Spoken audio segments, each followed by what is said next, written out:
আসসালামু আলাইকুম প্রিয় বার্সা ফ্যান্স, প্রিয় কুলার্স।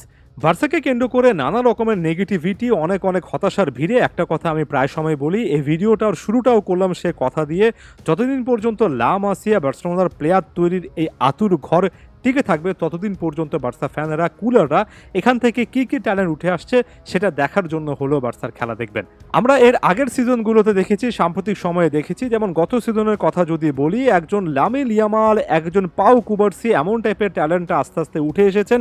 এই সিজনে আমার কাছে মনে হচ্ছিল হ্যান্সি ফ্লিক দায়িত্ব নেওয়ার পরে প্রি সিজন থেকে শুরু করে সিজনের প্রথম কয়েকটা ম্যাচে যে প্লেয়ারদেরকে ট্রাই করেছেন তাদের মধ্যে মিডফিল্ডে, বিশেষ করে ডিফেন্সিভ মিডফিল্ডে মার্ক বেন্নাল সত্যিকার অর্থে অসাধারণ একটা ফাইন্ডিং ছিলেন, এবং যেভাবে তিনি খেলছিলেন আমার কাছে তো মনে হচ্ছিল গত সিজনে আমরা যে সকল প্লেয়ারদেরকে বা ওয়ান্ডার কিডদেরকে নিয়ে আলোচনা করেছি, এই সিজনের সেই লাইমলাইটটা মার্ক বেন্নালের দিকে যেত। নতুন আরও একটা দুর্দান্ত অসাধারণ ফাইন্ডিং, তাকে ঘিরে আমরা আরও অনেক আলোচনা করতে পারতাম। তবে হতাশার জায়গা এখানেই তৈরি হচ্ছে। সর্বশেষ রায়ো ভায়াকানোর বিপক্ষে ম্যাচে ইনজুরি পিক করেছেন, যে জিনিসটা নিয়ে অনেকে ভয়ে ছিলেন সেটা শেষ পর্যন্ত বাস্তব হয়েছে। আপনারা নিশ্চয়ই বার্সার প্ল্যাটফর্মে সেটার কথা দেখেছেন। একেবারে এসিএল ইনজুরি, লেফট নিতেই কিন্তু, অর্থাৎ প্রেফার ফুটেই একটা এসিএল ইনজুরি পিক করেছেন, এবং এসিএল ইনজুরি মানে অধিকাংশ ক্ষেত্রেই একটা সিজন একেবারে শেষ, সেটা ক্লিয়ারলি বলা যাচ্ছে। বার্সাও কিন্তু ইঙ্গিত দিয়ে রেখেছে একেবারে সিজন একটা এন্ডিং ইনজুরিতে মার্ক বেন্নাল পড়ে গেলেন। বয়সটা মাত্র 17। এখানেই সকল কিছু শেষ হবে না। তবে আরও একজন বার্সা প্লেয়ার কিন্তু ক্যারিয়ারের শুরুর দিকে এত মারাত্মক একটা ইনজুরিতে পড়লেন যে এটাকে ভীষণ রকমের হতাশ একটা ব্যাপার ছাড়া আসলে কিভাবে ব্যাখ্যা করব। আনসু ফাতিও তার ক্যারিয়ারটা দুর্দান্তভাবে শুরু করেছিলেন, তবে ইনজুরির আগের আনসু ফাতি এবং পরের ফাতির মধ্যে যে আকাশ পাতার পার্থক্য আমরা দেখেছি, সেটাই সবচেয়ে ভীতি জাগা নিয়ে ব্যাপার বলে মনে হয়।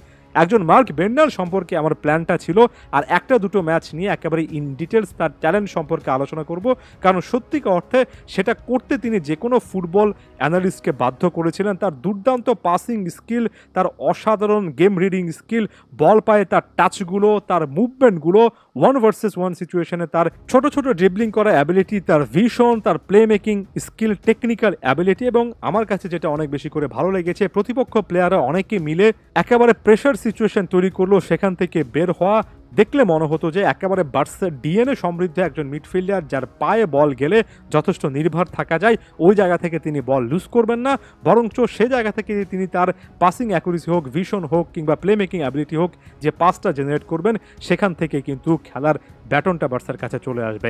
একদিক থেকে এটা ভীষণ রকমের ভালো লাগার যে এমন টাইপের একজন মিডফিল্ডার এখনও বার্সা প্রডিউস করতে পারে, এমন ট্যালেন্ট 17 বছর বয়সী একজন প্লেয়ার বার্সার লা মাসিয়া থেকে উঠে আছেন। তবে একই সঙ্গে মুদ্রুর ও পিঠে হতাশাটাও কিন্তু লেখা থাকে যে আমরা সিজনের মাত্র শুরু হলো, সেখানে কিন্তু একেবারে সিজন এন্ডিং একটা ইনজুরিতে মার্ক বেন্নালকে হারিয়ে ফেললাম।